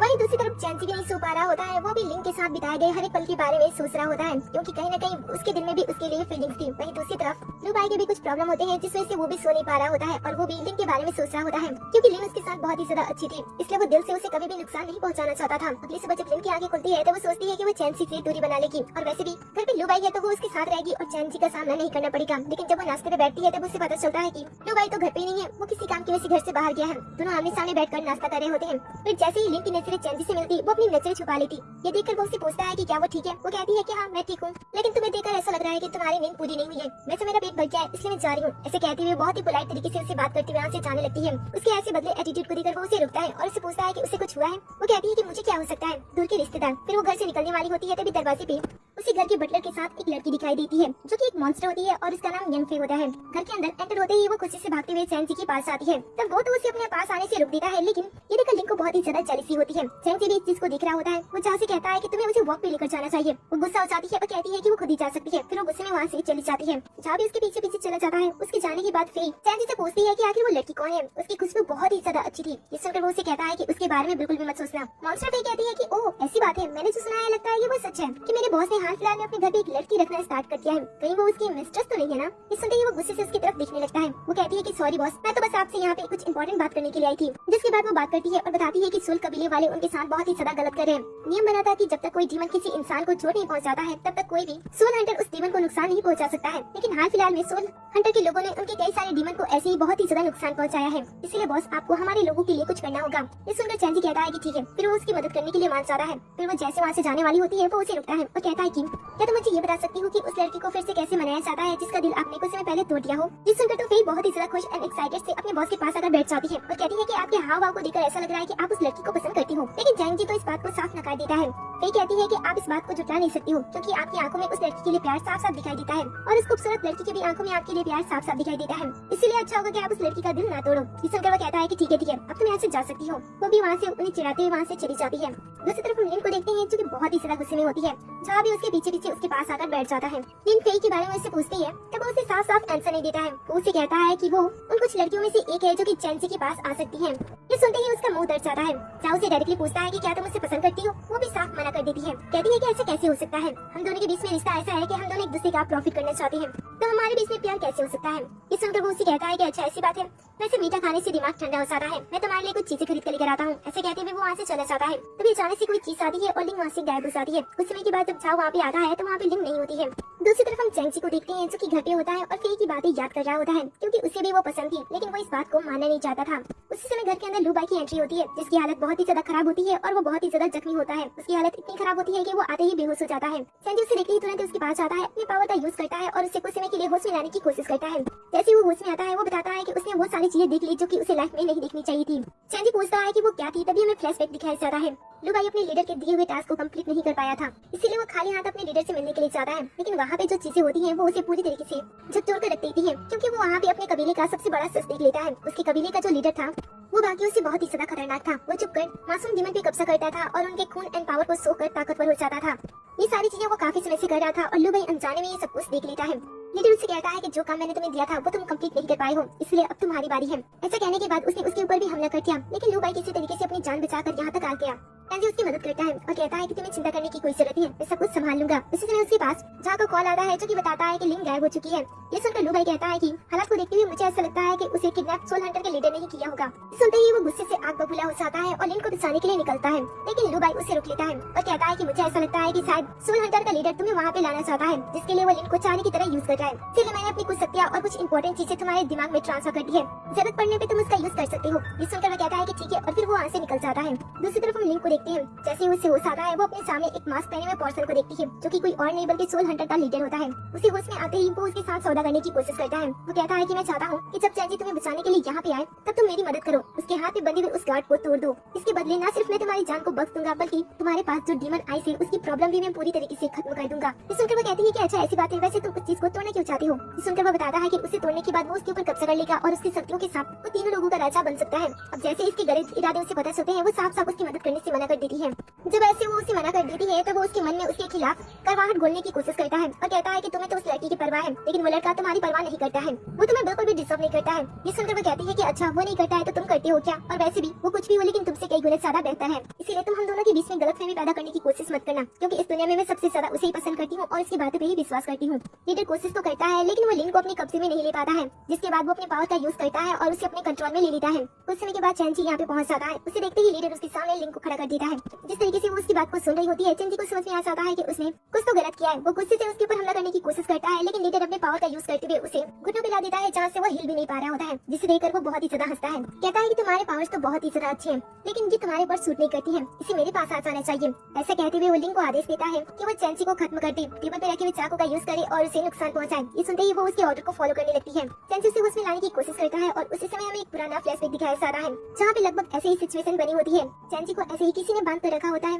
और सपनों में दिखाई देने वाली लड़की उसे नुकसान पहुंचाने के लिए आगे बढ़ रही होती है, लेकिन वो चैंसी को शायद पसंद करती थी, इसलिए वो ऐन मौके पे चैंसी को नुकसान न पहुंचाते हुए खुद को नुकसान पहुंचा देती है। फ्यूचर में लिंग भी वैसे ही धीरे धीरे आगे बढ़ रही होती है, लेकिन अचानक से जैसे वो उसके ऊपर हमला करने वाली थी वो अपनी जगह से टेलीपोर्ट होते हुए चैंसी के पीछे चली जाती है। ये देखकर चैंसी का गुस्सा का जो स्रोत होता है वो बढ़ने लगता है और वैसे उसकी शक्तियाँ भी बढ़ने लगती है और वो अपनी जगह से उठ खड़ा हो जाता है और देखते ही देखते वो लीडर की बुनी हुई जाल को तोड़ देता है, जिस वजह से लीडर को नुकसान होता है। फिर चैंसी भागते हुए लिंग के पास जाता है और उसे पूछता है कि क्या वो ठीक है। लिंग उससे कहती है कि फाइनली मैं वापस आ गई और मैंने तुम्हें बचा लिया। लीडर कहता है कि जब तुम्हें याद आ गया तो चलो हम साथ में मरते हैं, जिसके बाद वो अचानक से उन दोनों के ऊपर हमला करता है। लिंग चैंसी को बचाने के लिए उसके आगे आ जाती है, वहीं पे चैंसी भी उसे बचाने के लिए उसे पीछे कर देता है और जो लीडर की शक्तियाँ होती है वो चैंसी को नुकसान पहुंचा देती है, जिसे देखकर लिंग रोने लगती है, ये सोचते हुए कि कहीं वो उसे फिर से ना खो दे। चैंसी उसे कहता है कि जब तक वो उसके साथ है वो बिल्कुल भी मर नहीं सकता है। दूसरी तरफ जो लीडर होता है वो इस बात से हैरान होता है कि उसने अपनी पूरी शक्तियाँ लगा दी, तो आखिर फिर भी चैंसी उसके सामने सही सलामत खड़ा कैसे हो सकता है। तभी चैंसी अपने पावर का यूज करता है और तुरंत ही उसके पास आकर उसका काम खत्म कर देता है और लिंग की तरफ देखते हुए कहता है कि देखो मैं अभी भी जिंदा हूँ। लेकिन कुछ देर चलने के बाद अचानक से उसकी भी हालत खराब हो जाती है और वो फर्श पे नीचे गिर जाता है।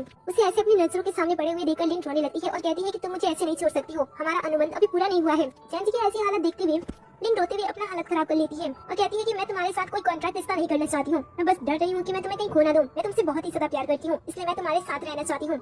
ऐसे कहती हुई वो अपने दिल की बातें कह देती है और रोने लगती है। कुछ समय के बाद यहाँ पे लू भाई आता है और वो उसे संभालता है और चैंसी की ऐसी हालत देखकर उसे भी बुरा लग रहा होता है। अचानक से कुछ अनएक्सपेक्टेड चीजें सामने आने लगती है। लिन के गहरे प्यार की वजह से और उसके आंसू की वजह से चैंसी के ऊपर जो लगा श्राप होता है वो अजीब तरीके से काम करने लगता है और देखते ही देखते चैंसी एक छोटे से दिव्य प्राणी, एक छोटी सी पप्पी के रूप में बदल जाता है। लेकिन ऐसा चैंसी के साथ क्यों हुआ, ये बात इन दोनों को समझ में नहीं आती है, पर फिर भी वो छोटे से प्यारे पप्पी को अपने साथ घर लेकर जाते हैं और इसका ध्यान रखने लगते हैं, ये सोचते हुए कि शायद वो कमजोर है और जब उसकी शक्तियां वापस आ जाएंगी तो वो फिर से नॉर्मल हो जाएगा। लेकिन चैंसी का ख्याल रख रही होती है। वहीं पे जो लू भाई होता है वो अकेले ही हॉल में बैठा होता है।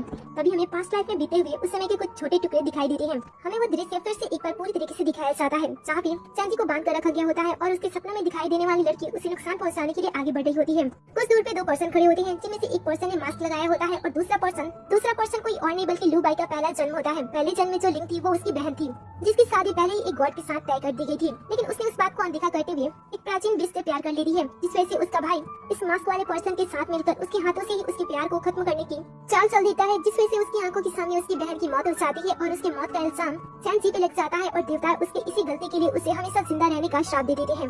फिर प्रेजेंट में लू बाई को जब उसकी पुरानी जिंदगी की सभी बातें उसे याद आती है, तब उसे अपनी गलती पे बहुत ही ज्यादा पछतावा होता है। इस लाइफ में वो डिसाइड करता है कि इस बार वो लिन के साथ कुछ भी गलत नहीं होने देगा। इस लाइफ में वो जिससे भी प्यार करती है वो उसके प्यार को पूरा करने में उसकी पूरी मदद करेगा। इस तरीके से शायद वो अपनी गलतियों को थोड़ा कम कर सके। वहीं दूसरी तरफ हम झाओ को देखते हैं, जो कि खुद से कह रहा होता है कि अच्छा, दोनों का फिर से रीबर्थ हो गया और दोनों ने फिर से एक दूसरे को ही चूज किया। पता चलता है कि इसका भी रीबर्थ हुआ है और ये अपनी पहली जिंदगी में वही गॉड होता है जिसके साथ लिन का रिश्ता तय हुआ था। फिलहाल ये करने क्या वाला है और इन लोगों के साथ क्यों रह रहा है, ये तो कहानी में भी बताया नहीं जाता है। और आगे बढ़ते हैं, जहाँ भी हम लिन को देखते हैं जो कि उस पपी के साथ सो रही होती है, क्योंकि उसे ऐसे कंफर्टेबल सोना काफी पसंद था। लेकिन जैसे उसे रियलाइज होता है कि असल में ये पर्सन है कौन जिससे वो प्यार करती है, वो तुरंत उसे दूर कर देती है और सोचती है कि वापस आने के बाद वो उसके बारे में क्या सोचता होगा। फिर वो सोचती है कि फिलहाल के लिए तो वो एक प्यारा सा पपी है, फिर वो उसका अच्छे से ख्याल रखेगी। बाद में वो उसे अच्छे से खाना खिला रही होती है। लू भाई दोनों को साथ में देखता है और उसका चेहरा बन जाता है। पहले तो उसने कुछ से वादा किया होता है कि वो अपनी बहन की खुशियों में नहीं आएगा, लेकिन इस तरीके से अपनी बहन को किसी और का ख्याल रखते हुए देखकर उसे बिल्कुल भी अच्छा नहीं लग रहा होता है। वो उसे कहता है कि क्या तुम इसे खाने के लिए एक बाउल नहीं दे सकती हो, हमेशा उसे गोद में रखी रहती हो। ये सुनकर वो कहती है कि ये कमजोर है ना, इसलिए इसका ख्याल रखना तो बनता है। वैसे बाद में मुझे इसे नहलाना भी है। ये सुनकर वो तुरंत उसे मना कर देता है और कहता है कि वो खुद ही काम करेगा। लिन कहती है कि ठीक है और फिर वो पप्पी को उसके हवाले कर देती है, जिसके बाद वो उसे नहलाने के लिए लेकर जाता है। लेकिन फर्स्ट टाइम किसी पप्पी को नहलाने की वजह से उसकी हालत वो पप्पी बहुत ही ज्यादा खराब कर देता है। कुछ समय के बाद वो उस प्यारे पप्पी को जब नहलाकर बाहर लेकर आता है, तब उसकी बहन उसे देखती है और कहती है कि तुम दोनों को देखकर मुझे समझ में नहीं आ रहा है कि तुम उस प्यारे से पप्पी को नहलाने के लिए गए थे या फिर तुम उसके साथ मारपीट करने के लिए गए थे। लू भाई कहता है कि मेरे अंदर कुछ भी बात करने की हिम्मत नहीं है, अब तुम इसे खुद ही संभालो। जिसके बाद वो आराम करने के लिए चला जाता है। लिन फिर से पप्पी के साथ खेलने लगती है और उसके स्मेल से वो इम्प्रेस होकर उसे किस कर देती है। तुरंत उसे ख्याल आता है कि ये कोई आम पप्पी थोड़ी है। वो शाय होने लगती है और एक्सप्लेन करने लगती है कि उसने गलती से पपी समझकर किस किया था, इसलिए वो इसका गलत मतलब ना निकाल ले। वैसे परियों कहानी में इसे माना जाता है और कई बार दिखाया जाता है कि अगर कोई सच्चे दिल से उस चीज को किस करे जिससे वो प्यार करता है, तो वो अपने इंसानी फॉर्म में आ सकता है। तो क्या ये काम करता है? ऐसा सोचते हुए वो क्यूरियोसिटी में उस पपी को बहुत ही ज्यादा हिम्मत जुटाकर फाइनली किस कर देती है। लेकिन आंखें खुलने के बाद तो कुछ भी मैजिक नहीं होता है। वो कहती है कि ये परियों कहानी झूठी होती है, रियल लाइफ में ये थोड़ी ना काम करता है। लेकिन तभी अचानक से तेज सी रोशनी होती है और देखते ही देखते वो पपी अपने इंसानी फॉर्म में आ जाता है। लेकिन जब इतने टाइम के बाद चैन को देखती है तो वो हैरान हो जाती है। लेकिन जैसे उसकी निगाहें इधर उधर जाती है क्योंकि चैन ने कपड़ा नहीं पहना था, तब वो हैरान होकर भागने की कोशिश करती है। वो उसे पकड़ता है और कहता है कि कहाँ जा रही हो? क्या तुमने अपने प्यार का कन्फेशन नहीं किया था? क्या तुमने नहीं कहा था कि तुम मुझे पसंद करती हो? ये सुनकर वो कहती है कि अगर मैं पसंद भी करती हूँ तो क्या हुआ, तुम तो मुझे पसंद नहीं करती हो ना। वैसे चिंता मत करो, मैं तुम्हें फोर्स नहीं करने वाली हूँ। ये सुनते ही वो तुरंत ही उससे किस कर लेता है।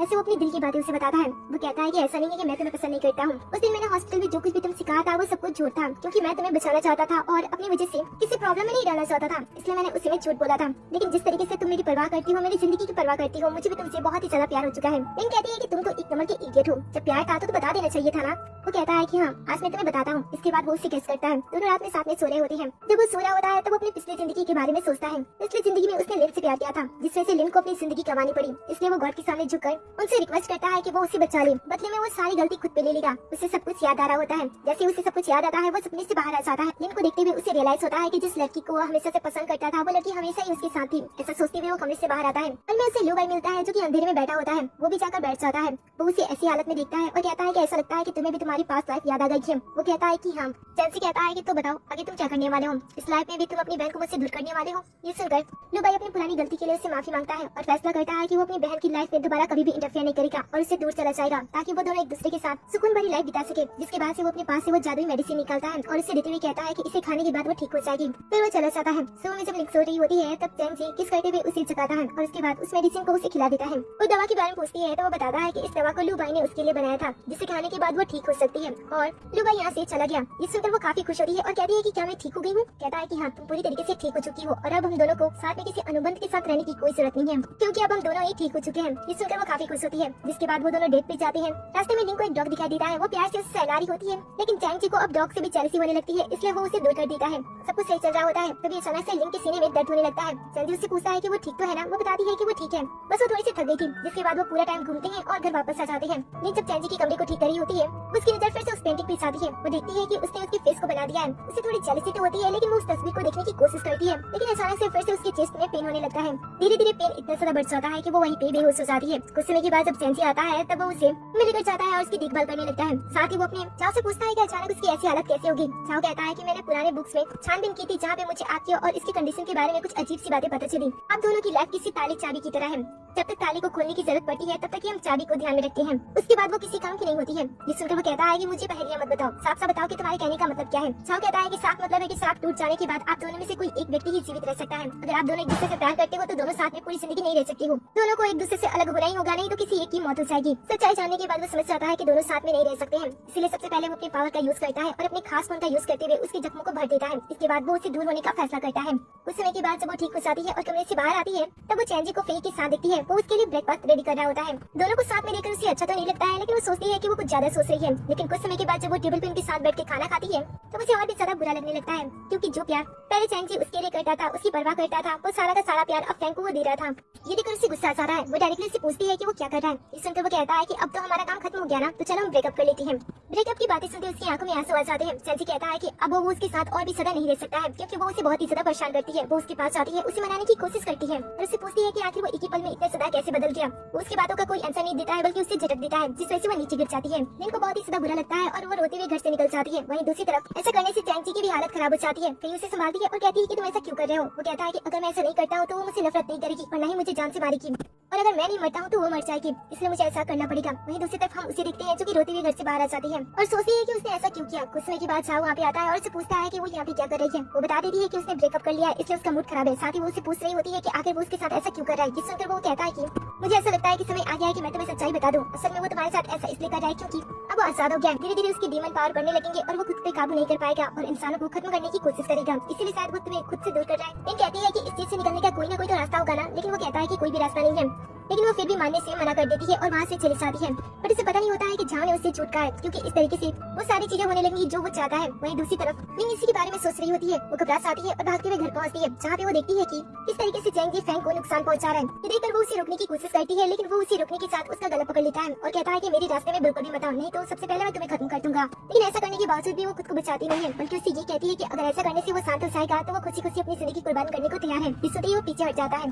थोड़ी ही देर में कमजोर होने लगता है। वो उसे संभालती है और कहती है कि तुम ऐसे कैसे हो गए। वो कहता है कि प्लीज तुम मुझे खत्म कर दो, इस तरीके से ही सभी चीजें ठीक हो जाएंगी। वो कहती है कि ठीक है, मैं तुम्हारी बात मानने को तैयार हूँ, लेकिन मैं तुमसे सिर्फ एक क्वेश्चन पूछना चाहती हूँ कि अगर तुम एक नॉर्मल इंसान होती और मैं भी एक नॉर्मल इंसान होती, तो क्या तुम मुझसे प्यार करते, मेरे साथ हमेशा रहते। ये सुनकर वो हाँ में जवाब देता है। वो कहती है कि ठीक है, वो उसका काम कर देगी। जिसके बाद वो उसे किस करती है। बाद में वो झाव से मिलती है और कहती है कि जैसे उसने कहा था ठीक वैसे ही चैंग जी के साथ सारी चीजें हो रही है, इसलिए उसने फैसला किया है कि जो सही है वो वही करेगी। ये सुनकर वो कहता है कि ठीक है, वो उसके साथ है। वो कहती है कि मैं चाहती हूँ कि 3 दिन बाद तुम मुझसे छत पर लेकर आना। वो मान जाता है। इसके बाद वो वहाँ से चली जाती है। उसके साथ ही उसका बिहेवियर बदल जाता है। पता चलता है कि यही वो सच में गॉड था और इसी भी अपना सब कुछ याद होता है। भले ये प्लान चैंग जी का होता है, लेकिन इसमें कुछ छेड़खानी कर दी होती है ताकि वो फायदा उठा सके। वो उस पर्सन को उसी के हाथ से जान से मरवाना चाहता था, जिस पर्सन ने उसका इतना लंबे समय से इंतजार किया है, ताकि उसे भी अपने प्यार के खोने का दर्द हो। नेक्स्ट हमें 3 दिन बाद का सीन दिखाया जाता है, जहाँ पे छत पे तीनों मौजूद होते हैं। इनके हाथ में खंजर होता है और वो सब कुछ सही करने के लिए धीरे धीरे चैंग जी की तरफ बढ़ रही होती है और उसे इस तरीके से आगे बढ़ते हुए देखकर चाकू काफी सुकून होता है।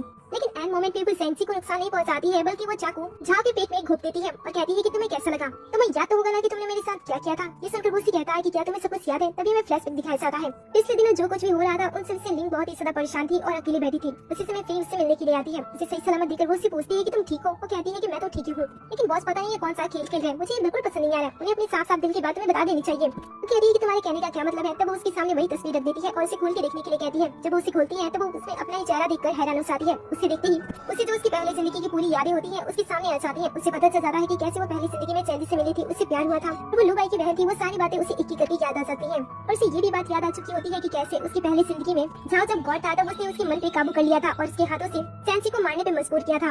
इसीलिए जल्दी में उसे बदला लेती है और उसे चोट पहुंचाती है, लेकिन थोड़ी ही देर के अंदर झाओ अपने पावर का यूज करते हुए खुद को ठीक कर लेता है, क्योंकि वो अभी भी एक गॉड होता है। उसके पास इतने पावर्स थे कि वो खुद को बचा सके। वो लिंक से कहता है कि तुम्हें क्या लगता है कि छोटी मोटी चालू का यूज करके तुम मुझे हरा सकती हो? तुम मेरी बीवी बनने के लिए पैदा हुई हो और तुम्हें मेरी वाइफ ही बनना है। उसकी बातें सुनकर ये दोनों उसका विरोध करते हैं। पहले बातों बातों में ही दोनों के बीच में लड़ाई होती है और उसके बाद झाओ अपने पावर का यूज करता है, मायावी जाल में उन्हें फंसा देता है। चैंसी की जब आंखें खुलती है तो वो खुद को अपने घर पे पाता है जहाँ पे लिन होती है और उसने उसके लिए खाना बनाया होता है। वो बड़े प्यार से उसके साथ बैठता है और खाना खाता है, लेकिन थोड़ी देर के अंदर वो खून की उल्टियां करने लगती है। जब वो उसे संभालने के लिए चाहता है तो वो सारा का सारा ब्लेम उसके ऊपर डाल देती है। उसकी बातें और व्यवहारों को देखते हुए चैंसी थोड़ी देर के अंदर समझ आता है कि जिस लड़की से वो प्यार करता है ये वो नहीं है, वो नकली है। इसके बाद वो उसके ऊपर हावी होता है और उस मायावी जाल से बाहर आ जाता है। वहीं दूसरी तरफ लिंग भी कुछ ऐसी चीजों में फंसी होती है, लेकिन वो भी सच्चाई को पहचान लेती है और वो भी उस चीज से बाहर आ जाती है। दोनों को वापस से बचते हुए देखकर ये गुस्सा हो जाता है और कहता है कि ऐसा कैसे हो सकता है। जिसके बाद वो फिर से हमला करता है, लेकिन उससे पहले चैंसी अपने पावर का यूज करते हुए उसे बुरी तरीके से घायल कर देता है। को समझ नहीं आता है कि उसके पास इतने पावर कैसे हैं। तभी वो दिखाता है कि उसने तो ये सारे पावर अपनी होने वाली वाइफ से लिए हैं, क्योंकि उसके हाथ में बना हुआ निशान वो पूरी तरीके से खत्म हो चुका होता है। इसका मतलब है कि वो श्राप टूट चुका है और जो बातें इसने कही थी वो सारी की सारी बातें झूठी थी। इसके बाद वो दोनों अपनी लाइफ में आगे बढ़ते हैं, लेकिन ये पीछे से उसके ऊपर वार करता है। दोनों एक दूसरे को बचाने के लिए आगे बढ़ते हैं, लेकिन उन दोनों को बचाने के लिए लू बाई बीच में आ जाता है और चोट उसे लग जाती है। लेकिन अपने भाई को ऐसे फिर से दोबारा खोते हुए देखकर बहुत ही ज्यादा इमोशनल होती है। वो उसे समझाता है और कहता है कि पहली जिंदगी में मैंने तुम्हारे साथ अन्याय किया था, इसलिए मुझे कुछ न कुछ तो करना ही था, इसलिए ये जिंदगी में तुम्हारे नाम करता हूँ। इसके साथ ही वो चैंसी से कहता है कि वो उसकी बहन का ध्यान रखे। इसके बाद वो अपना दम तोड़ देता है। उसके चले जाने के बाद चैन से लिंग का ध्यान रखता है। लू भाई की वादी को निभाते हुए उसकी बहन से बहुत ही ज्यादा प्यार करता है और हमेशा ही उसके साथ रहने का फैसला करता है। लिंग को भी वो पसंद होता है। दोनों एक दूसरे को किस करते हैं, फिर आगे की जिंदगी दोनों एक दूसरे के साथ बिताते हैं और हमेशा ही लू भाई से मिलने के लिए जाते हैं। उसका शुक्रिया अदा करते हैं, क्योंकि उसकी सेक्रीफाइस की वजह से ये दोनों साथ में थे। और इसी से इस ड्रामे का ध्यान जाता है। तो आपको ये ड्रामा कैसा लगा, कहानी का एंड कैसा था, सारी बातें मुझे कमेंट में जरूर बताना। पहले वीडियो को लाइक करते साथ ही चैनल को भी सब्सक्राइब कर लें।